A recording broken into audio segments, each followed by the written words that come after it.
Regardez-moi, je suis le plus beau du quartier, je suis le bien-aimé dès qu'on me voit.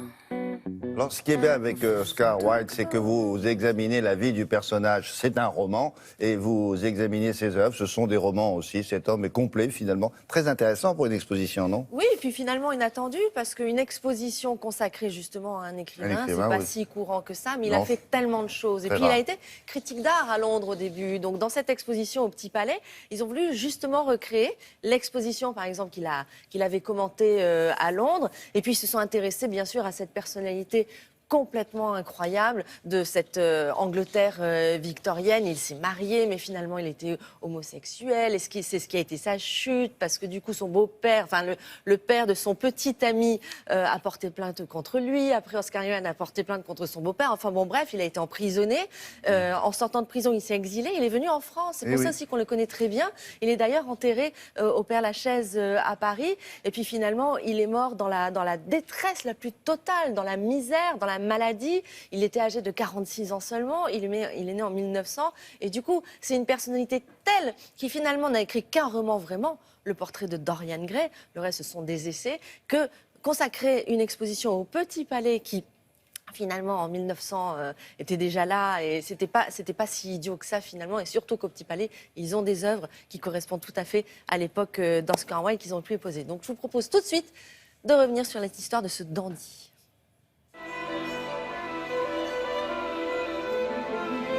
Une exposition d'écrivain est toujours difficile à mettre en scène. L'essentiel de son œuvre, ce sont ses livres. On a cherché à échapper à cette difficulté en introduisant dans le parcours de nombreux portraits d'Oscar Wilde, des caricatures, des photos, et puis en évoquant aussi l'exposition qu'il a commentée en 1877, l'exposition anglaise de la Grosvenor Gallery. Le jeune Oscar Wilde fait ses débuts de critique d'art en rendant compte de cette exposition.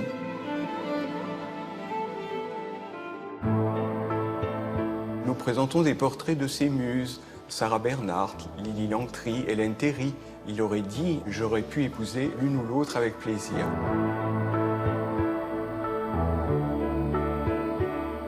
Nous avons organisé une section autour de Salomé, la pièce qu'il a écrite en 1893, avec de nombreuses représentations de cette femme fatale fin de siècle, pour laquelle Oscar Wilde a sollicité Audrey Beardsley, qui a publié de très belles illustrations en noir et blanc accompagnant l'édition anglaise de Salomé.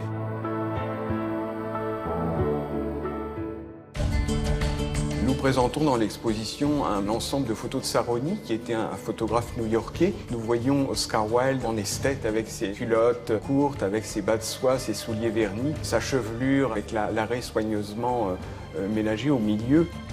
Il a su vraiment créer un personnage un peu à l'image d'une rockstar. On peut penser à Salvador Dali ou Andy Warhol, qui quelques années plus tard seront aussi campés un personnage de dandy et d'esthète. Oscar Wilde sait mettre dans sa poche son public, l'étonner et le déconcerter par ses paradoxes. Nous présentons plusieurs éditions du portrait de Dorian Gray, qui est son unique et seul roman qu'il publie en 1891. Nous présentons une édition dédiée à sa femme, Constance, et un autre exemplaire dédié à son amant, Lord Alfred Douglas.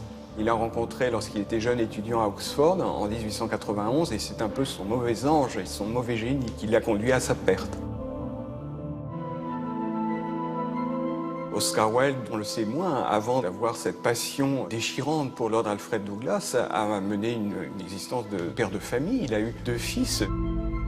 Dans l'Angleterre victorienne, l'homosexualité était tolérée à condition qu'elle reste cachée.